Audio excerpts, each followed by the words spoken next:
Harry Anderson in 1988. He was nominated for 3 consecutive Emmys for his role as Judge Harry Stone on Night Court.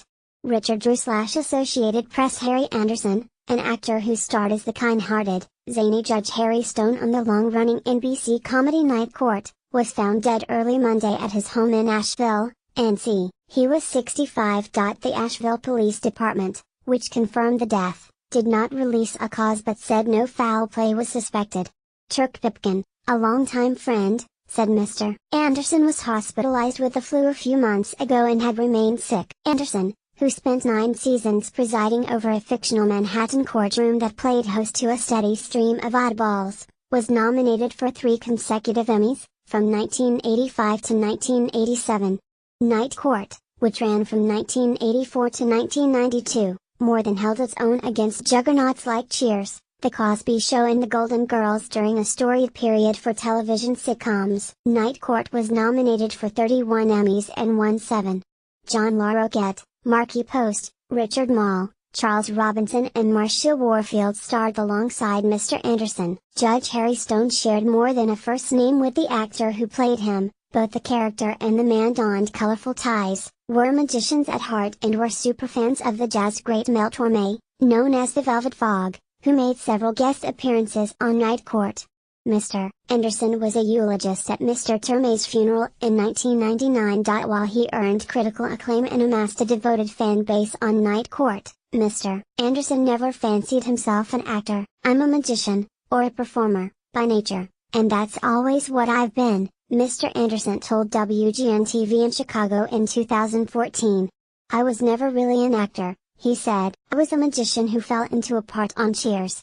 His role as the swindler Harry, the Hat, Gits on Cheers, he appeared in 4 in the first 2 seasons, led to his break on Night Court after he impressed the legendary television executive Brandon Tartikoff. Even Harry the Hat echoed Mr. Anderson's real life. In 1985, he told People magazine that he used to run a classic street hustle, the shell game, in San Francisco, where, at 21 years old, he had his jaw broken by an opponent who was livid at the game's outcome. Mr. Anderson, one of 3 children, was born on October 14, 1952, in Newport, RI, and spent much of his childhood on the move, often performing on the streets for money. He told People, by 16, he had D in many cities including Chicago, New York, St. Louis, and New Orleans. He landed in California at 16 years old and from there found success as a comic magician, which opened the door to his acting career. About his mother, he said to People, "She was a hustler,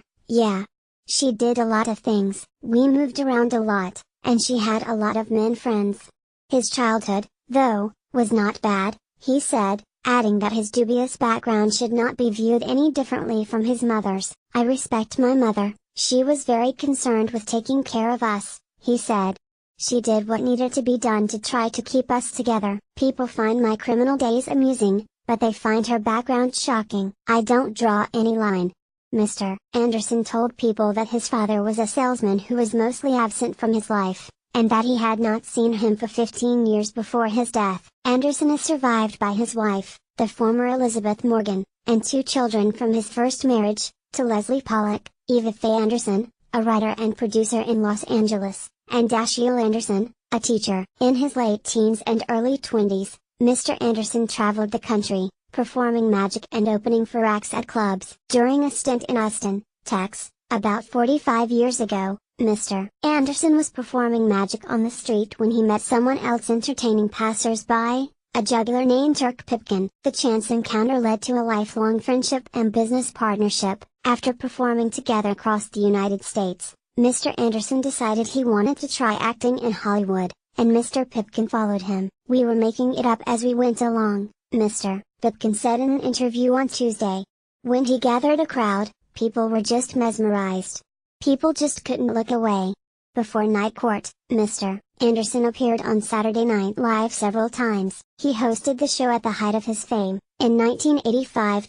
After Night Court, Mr. Anderson felt burned out, so he moved with his first wife and their children to Washington State. But CBS lured him back into television a few years later with an offer to play the newspaper columnist Dave Barry on the comedy Dave's World, which ran on the network from 1993 to 1997. In 2008, he appeared in an of 30 Rock titled The One with the cast of Night Court.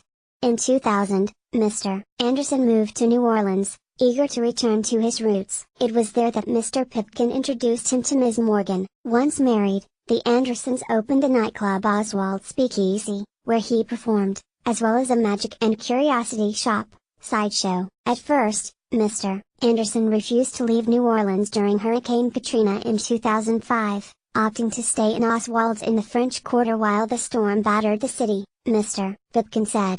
He evacuated only when the firefighters stationed nearby said they were leaving. After Katrina, tourism flagged. Mr. Anderson disagreed with the city's plans for rebuilding. Mr. Pipkin said, he and his wife had also become captive to the depression that affected many in New Orleans at the time, Mr. Anderson told the New York Times in 2006.